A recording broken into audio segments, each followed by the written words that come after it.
رازق ہے بے شک خدا۔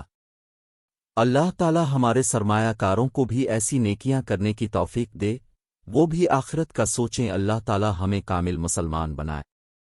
میں حاجی صاحب کے وسیع و عریض ڈرائنگ روم میں بیٹھا ان کا انتظار کر رہا تھا۔ آدیر الفادیر نظر گھمائی تو دیکھا کہ قیمتی شو پیس، بہترین گلوب، بڑا سا رنگین ٹی وی، خوبصورت ٹیلی فون اور مصنوعی بیلیں دیواروں سے چپکی ہوئی تھی۔ فرنیچر بھی اعلیٰ قسم کا تھا، صوفے اتنے نرم کہ بندہ دھنستا چلا جائے۔ ابھی میں ڈرائنگ روم کا جائزہ لے رہا تھا کہ ایک خادم ٹرالی دھکیلتا ہوا آیا اور چائے وغیرہ پیش کرنے لگا۔ اس نے بس اتنا کہا کہ حاجی صاحب آ رہے ہیں، اب چائے وغیرہ لے۔ حاجی صاحب کا پورا نام محمد اشرف تھا۔ انہوں نے متعدد حج کیے، جس کی وجہ سے حاجی صاحب مشہور ہو گئے۔ آج اس کا اصل نام خاص لوگوں کو ہی پتہ ہے۔ حاجی صاحب کے ایک بیٹے سے میری سلیکٹ، وہ میرا کلاس فیلو اور بڑا مخلص اور اچھا انسان تھا۔ کبھی کسی فنکشن یا پارٹی وغیرہ میں ملاقات ہوتی تو گلے شکواہے کے ڈھیر لگا دیتا۔ کچھ عرصہ پہلے اس نے بتایا کہ والد صاحب نے تمام جائیداد، فیکٹریاں، زمینیں ہم بہن بھائیوں میں تقسیم کر دی ہیں اور خود فارغ البال ہو کر ذکر الہی میں مصروف ہو گئے ہیں۔ 3-4 سال بعد پھر جب اس نے بتایا کہ والد صاحب نے ہم بھائیوں سے چند لاکھ روپے لے کر دوبارہ کاروبار شروع کر دیا ہے اور دنیاوی کاموں میں مصروف ہو گئے ہیں، تو اس بات پر اسے شاید اتنا تعجب نہیں ہوا جتنا میں نے محسوس کیا، کیونکہ اللہ تعالیٰ نے ان پر بہت کرم کیا تھا۔ دور دور تک ان کی شہرت تھی، جسے پھونک مارتے، دعا دیتے۔ اللہ تعالیٰ اس پر کرم کرتا۔ بہت سے عقیدت مند پیسوں سے خدمت کرنا چاہتے مگر حاجی صاحب نہ لیتے، صرف دعا اور نماز کے لیے کہتے۔ ہم لکھنے والوں میں ایک مرض ہوتا ہے جسے عام لوگ نظر انداز کر دیتے ہیں۔ ہمیں ہر بات کی جستجو ہوتی ہے، اسی لیے اب میں حاجی صاحب سے وقت لے کر ان کے ڈرائنگ روم میں بیٹھا تھا۔ کچھ دیر بعد حاجی صاحب تشریف لائے، بڑے اتفاق سے ملے اور پوچھا، فرماؤ کیسے آئے ہو؟ میں نے کہا، مجھے اب سے ملنے کا اشتیاق تھا اس لیے آیا ہوں۔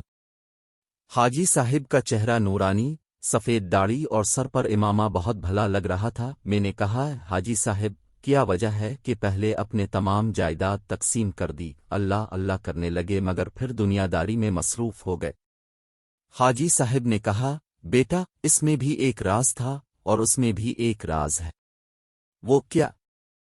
میں بے تابی سے بولا۔ حاجی صاحب مسکرائے اور کہا، اس سے پہلے کسی محفل میں ذکر کیا اور آج کر رہا ہوں، سن کر فیصلہ کرنا کہ آج فیصلہ صحیح ہے یا پہلا فیصلہ صحیح تھا۔ ایک دن میں اپنے گودام میں حساب کتاب کر رہا تھا، دیکھا ایک کتا اپنی پچھلی ٹانگیں گھسیٹ کر گودام میں گھس رہا تھا۔ پہلے تو خیال گزرا کہ اسے بھگا دوں، پھر سوچا ایک تو یہ زخمی ہے، دوسرا یہاں پناہ کی تلاش میں آیا، لہذا اسے کچھ نہ کہا جائے۔ پھر اچانک خیال آیا کہ اللہ تعالی رازق ہے تو دیکھیں اسے کیسے روزی دیتا ہے، یا یہ بھوکا ہی مر جائے گا۔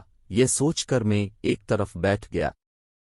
جب ہلکا سا اندھیرا چھا گیا تو حیرت انگیز منظر میرے سامنے تھا۔ ایک اور کتا منہ میں گوشت کا ٹکڑا دبائے آیا اور اسے کھلانے لگا، میرے منہ سے بے اختیار نکلا، سبحان تیری قدرت، اور میں گھر چلا آیا۔ اسی طرح وہ کتا کہیں سے کوئی نہ کوئی چیز لاتا رہا اور اسے کھلاتا رہا۔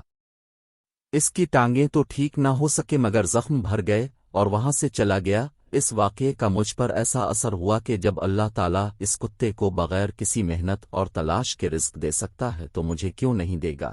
بس میں نے سارا کاروبار، جائیداد اپنے بچوں میں تقسیم کی اور اللہ تعالیٰ سے لو لگائی۔ پھر آپ دوبارہ کیوں دنیا داری کے بکھیڑوں میں پڑ گئے؟ کیا آپ کا اللہ تعالیٰ پر یقین کامل نہیں رہا؟ میں نے حیرانی سے پوچھا۔ حاجی صاحب ہنس پڑے۔ یہی واقعہ میں نے ایک محفل میں سنایا تو ایک شخص نے مجھے لاجواب کر دیا تھا کہ حاجی صاحب اپنے خود کو اس زخمی کتے سے تشبیہ دی کہ اسے رزق ملتا رہا تو آپ کو بھی ملے گا، مگر اس کتے سے کیوں تشبیہ نہیں دی جو اسے لا کر کھلاتا رہا؟ یہ سن کر میرے رونگٹے کھڑے ہو گئے۔ واقعی میں نے زخمی کتے کا سوچا، اس کتے سے تشبیہ کیوں نہ دی جو اس کو وسیلہ بنا رہا؟ بس اسی دن میں نے اپنے بچوں سے چند لاکھ روپے لیے اور ایک کاٹیج انڈسٹری قائم کر دی۔ اس وقت غریب بستیوں میں درجنوں سے اوپر کاٹیج انڈسٹریز قائم ہیں جن میں غریب عورتیں اور بچیاں کام کر رہی ہیں۔ وہ اپنا رزق بھی کما رہی ہیں اور ساتھ مجھے دعائیں بھی دے رہی ہیں۔ میرے خیال میں یہ کسی بھی نفلی عبادت سے کہیں بہتر عبادت ہے۔ میرے اس وسیلے سے تقریباً 700 خاندان پل رہے ہیں۔ یہ سننا تھا کہ میری آنکھوں میں آنسو آ گئے، وا مولا، ایک شخص کے وسیلے سے 700 خاندان پل رہے ہیں۔ واللہ تعالی ہمارے سرمایہ کاروں کو بھی ایسی نیکیاں کرنے کی توفیق دے، وہ بھی آخرت کا سوچیں۔ اللہ تعالی ہمیں کامل مسلمان بنائے، آمین۔